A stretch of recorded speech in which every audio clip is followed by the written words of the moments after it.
Alhamdulillah.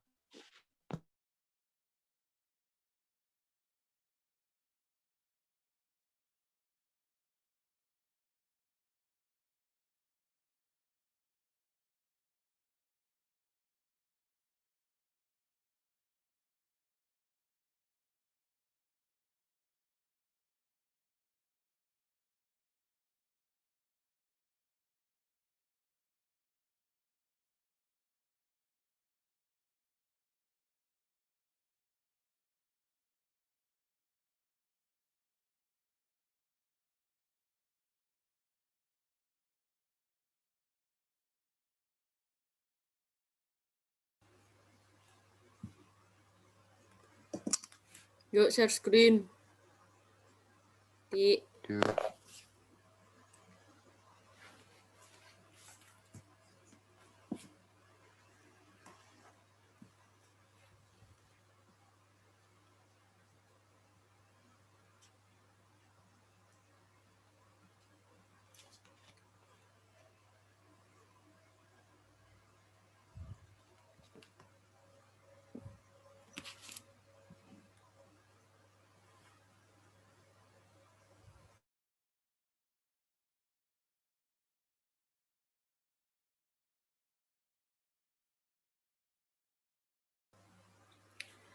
Assalamualaikum warahmatullahi wabarakatuh.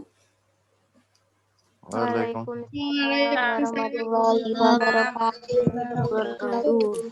wabarakatuh. Kami dari kelompok 2 akan mempresentasikan hasil diskusi kami mengenai inovasi pembelajaran ICT dan e-learning. Anggota kelompok kami yakni Herianti, NIM 07, Sudarti, NIM 09, Yesi Febriati, NIM 14, Hamidita Putri, NIM 21, Adisa Febriati, NIM 26, Deni Kurniasari, NIM 28.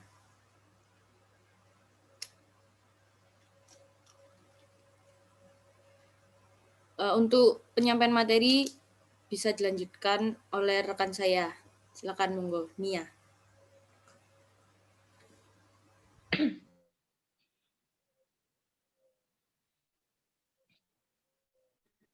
Pertama yaitu pengertian inovasi pembelajaran. Inovasi pembelajaran adalah suatu ide, barang, metode yang dirasakan atau diamati sebagai hal yang baru bagi seseorang atau sekelompok orang atau masyarakat, baik berupa hasil invensi atau discovery yang digunakan untuk mencapai tujuan pembelajaran atau untuk memecahkan masalah-masalah dalam pembelajaran. Atau keuntungan relatif. Keuntungan relasi menguntungkan atau berguna bagi penerimanya. Semakin menguntungkan sebuah inovasi, maka semakin cepat diterima oleh masyarakat. Yang kedua adalah compatibility atau tingkat kesesuaian sebuah inovasi berdasarkan nilai, pengalaman masa lalu, dan kebutuhan dari penerima inovasi.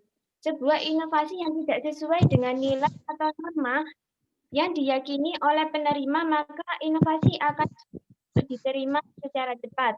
Yang ketiga yaitu kompleksiti atau kompleksitas.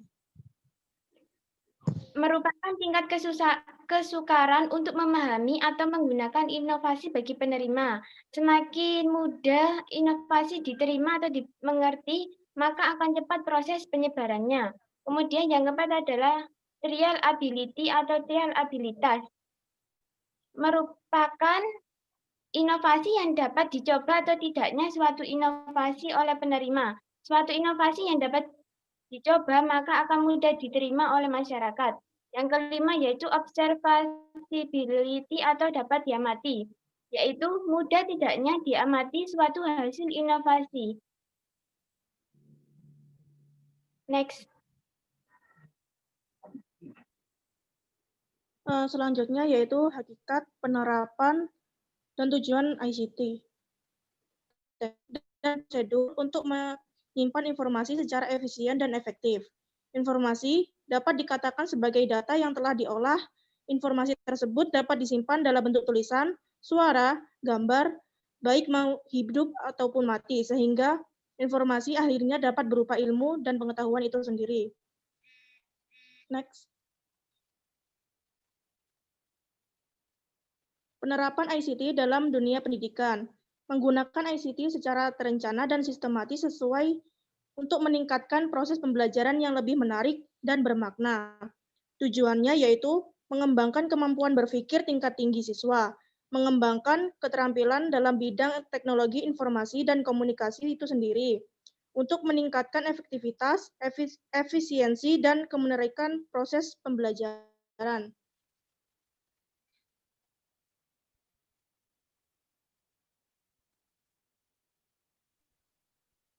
Selanjutnya adalah konsep implementasi dan contoh dari menurut UNESCO 2003,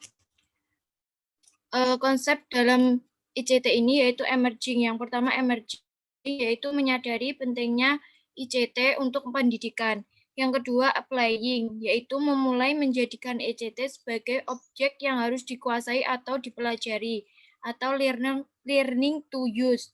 Yang ketiga integrating yaitu menjadikan ICT sebagai media pembelajaran atau using ICT to learn. Yang keempat, transforming, menjadikan ICT sebagai katalis pembaruan pembelajaran.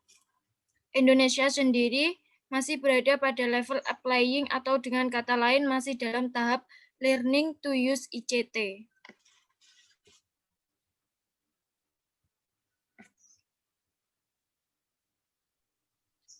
Selanjutnya adalah contoh dari ICT. Yang pertama adalah sistem pembelajarannya e-learning, menggali sumber-sumber informasi lain secara lebih luas, tak terbatas ruang dan waktu melalui internet. Yang ketiga adalah perpustakaan digital. Yang keempat adalah fasilitas layanan Wi-Fi di area kampus. Yang kelima adalah di bidang layanan publik, penggunaan sistem online dapat dimanfaatkan oleh masyarakat luas untuk mengetahui sejauh mana perkembangan perguruan tinggi, khususnya orang tua mahasiswa dapat setiap saat memanfaatkan fasilitas online ini untuk melihat dan mengetahui prestasi masing-masing anaknya untuk menghindari kemungkinan laporan yang tidak sesuai dari anak-anak mereka. Selanjutnya adalah implementasi pendidikan berbasis ICT. Implementasi pendidikan berbasis ICT dilakukan melalui model hybrid atau dual system, yaitu model pembelajaran yang mengintegrasikan inovasi dan kemajuan teknologi melalui sistem online learning dengan interaksi dan partisipasi dari model pembelajaran tradisional. Metode belajar hybrid merupakan kombinasi pembelajaran klasikal atau face-to-face dengan belajar terbuka dari dan jarak jauh atau online.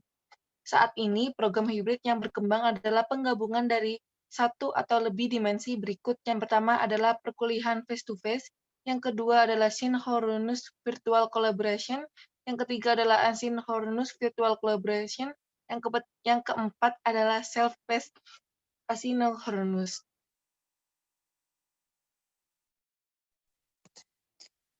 Selanjutnya adalah implementasi ICT di pendidikan tinggi. Yang pertama, proses penerimaan untuk pendaftaran siswa, proses seleksi siswa, proses pengumuman siswa yang diterima.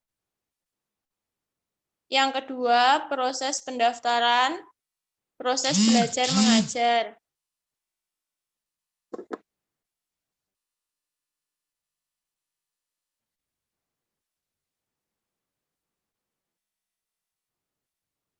Next. Contohnya e-learning, multimedia, e-library, virtual laboratory.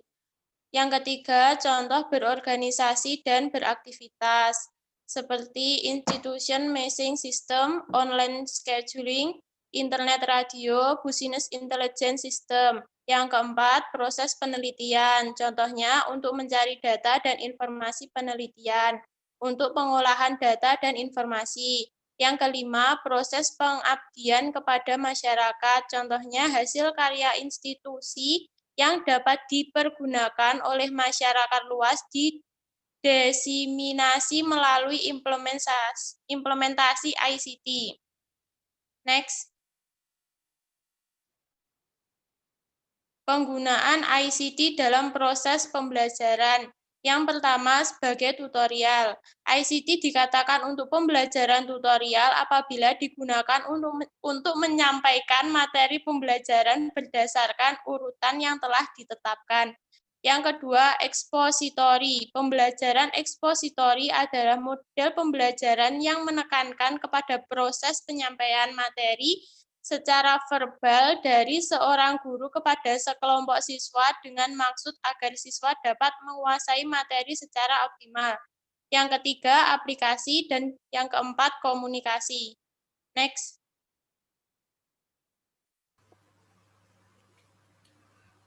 E-learning. E-learning tersusun dari dua bagian, yaitu I yang merupakan singkatan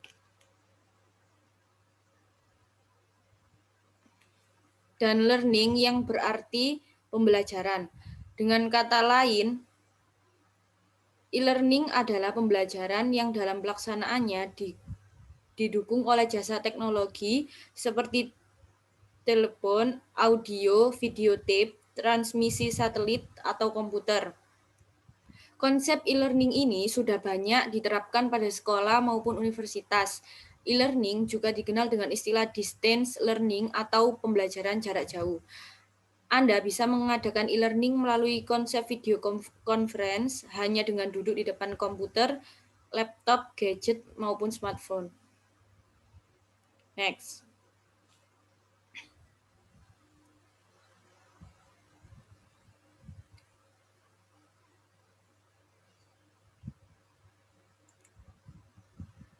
E-learning berbasis web merupakan alternatif pendidikan yang sering digunakan oleh para pendidik pembelajar di dunia sekarang ini. Bentuk pembelajarannya pun beragam, ada yang berupa e-book, video, web, atau blog, jejaring sosial, dan lain-lain, yang tentu saja mempermudah pendidik mendapat pengetahuan yang dibutuhkannya.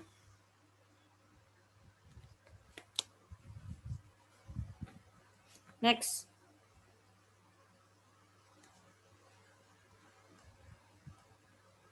Next.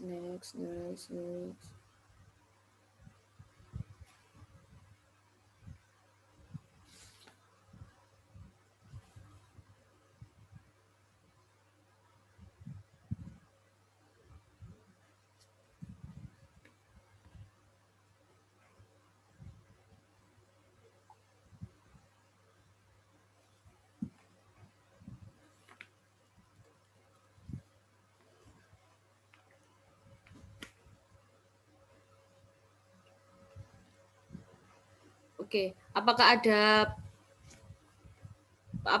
ada pertanyaan dari teman-teman sekalian semuanya?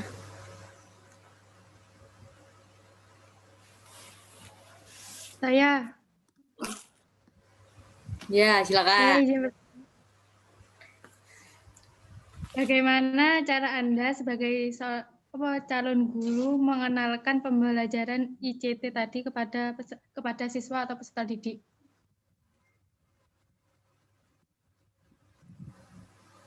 Selanjutnya, apa ada pertanyaan lagi? Saya. Siapa? Mila, Ilaka Milatun NIM 17. Ya. Mohon izin untuk bertanya. Tadi kan diterangkan penerapan ICT dalam pendidikan. Lah, saya bertanya apa saja kelemahan penerapan ICT tersebut dan bagaimana cara kita mengambil solusinya. Terima kasih. Ada lagi, teman-teman?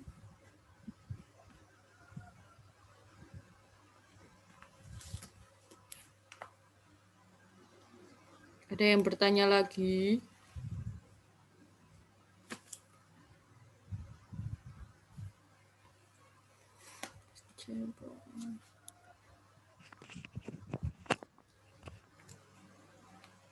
Tidak ada ya? Izin bertanya. Oh iya. Izin bertanya.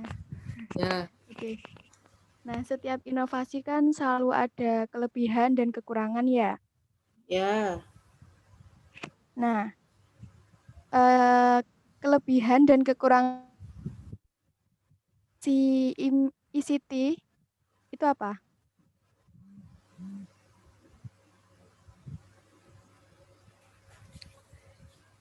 ya terima kasih ya teman-teman sudah memberikan pertanyaan. Mohon menunggu sebentar. Kami akan berdiskusi terlebih dahulu.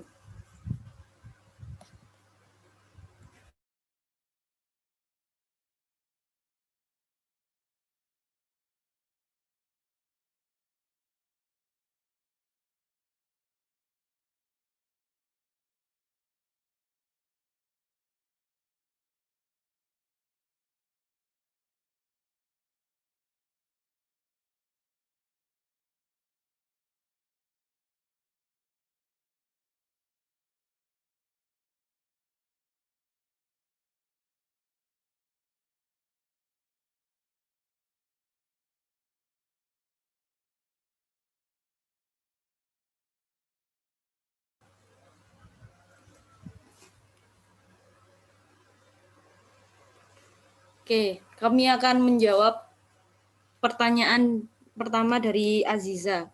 Saya ulangi lagi ya pertanyaannya. Bagaimana cara mengenalkan pembelajaran ICT kepada peserta didik? Betul? Ya, Ya, oke. Jadi, ICT itu kan bisa dikatakan sebagai teknologi informasi ya. Sekarang ini adik-adik peserta didik itu sudah hampir seluruhnya itu mengenal paling minim itu mengenal handphone. Itu sudah termasuk ICT atau teknologi informasi. Jadi cara mengenalkannya itu perlahan-lahan. Kita nggak bisa langsung memberikan mereka teknologi yang tidak pernah mereka tahu sebelumnya. Jadi melalui hal-hal yang ada di sekitar mereka terlebih dahulu. Mengenalkan apa saja teknologi yang termasuk ke dalam teknologi informasi yang ada di sekitar mereka terlebih dahulu. Baru kemudian kita bisa masuk ke teknologi informasi yang digunakan dalam pembelajaran. Seperti itu. Kita harus mengenalkan mereka terlebih dahulu, mengenalkan mereka alat yang digunakan untuk melakukan pembelajaran berbasis e-learning atau ICT. Baru kita bisa menyampaikan materinya dengan baik. Sudah. Apakah ada feedback, Aziza? sudah paham. Terima kasih. Iya, sama-sama. Selanjutnya saya akan menjawab pertanyaan dari Mbak Mila ya. Tadi pertanyaannya itu kelemahan dari ICT ya. Kita ambil contohnya dari sekarang ya, kan sekarang kita lagi ICT, e-learning kan ya. Itu kelemahannya itu bisa dari sinyal penggunanya, terus absen yang tidak masuk di e-learning. Itu terus kuota dari siswa atau mahasiswanya. Nah, itu kita bisa mengatasinya dengan kita berkonsultasi ke dosennya tentang kendala-kendala dalam melakukan ICT tersebut. Gimana Mbak Mila? Mungkin? Atau yang lainnya mau ditambahkan?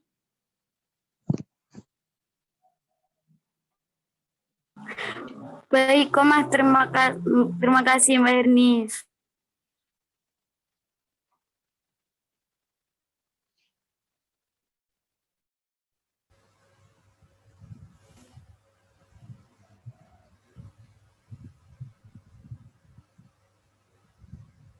Lanjut.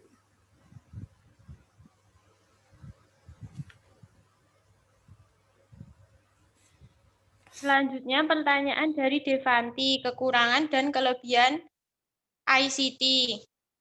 Menurut kelompok kami, kelebihannya itu mempersingkat waktu. Kalau butuh informasi tinggal buka laptop atau handphone, sudah ada. Terus publikasi kayak karya tulis gitu dipublikasikan. Jadi kan Gimana, Devanti? Ya, apa kan gini ya, kira-kira anaknya kan memang mengerti ya ICT, tapi kalau orang tuanya kan biasanya orang tuanya itu apa perlu edukasi juga? Anaknya kan memang harus anaknya itu kan sudah tahu ya, sudah paham tentang ICT misalnya. Nah, menurut pandangan orang tua, mungkin kan kalau inovasi ICT memang bagus kan, tapi kan ada orang tua yang kamu kok HP-an aja, padahal kan dia belajar. Nah, apakah orang tua itu juga perlu diedukasi supaya selain mereka mengerti dan mereka juga bisa mendampingi anak-anaknya?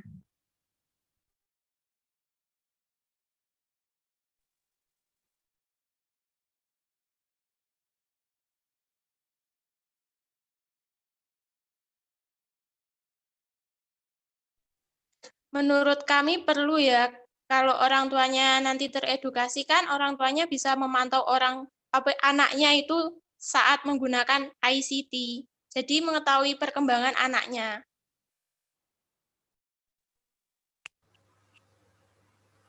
Menambahkan Ya.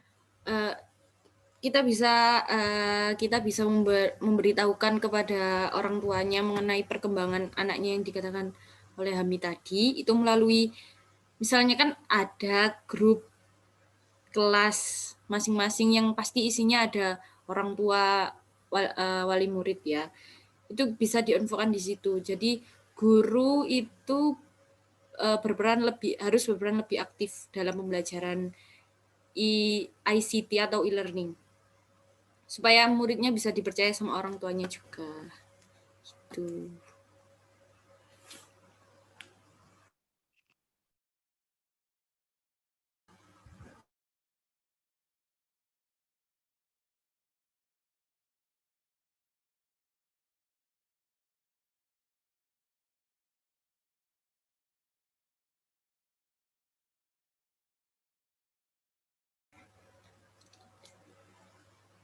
Ya,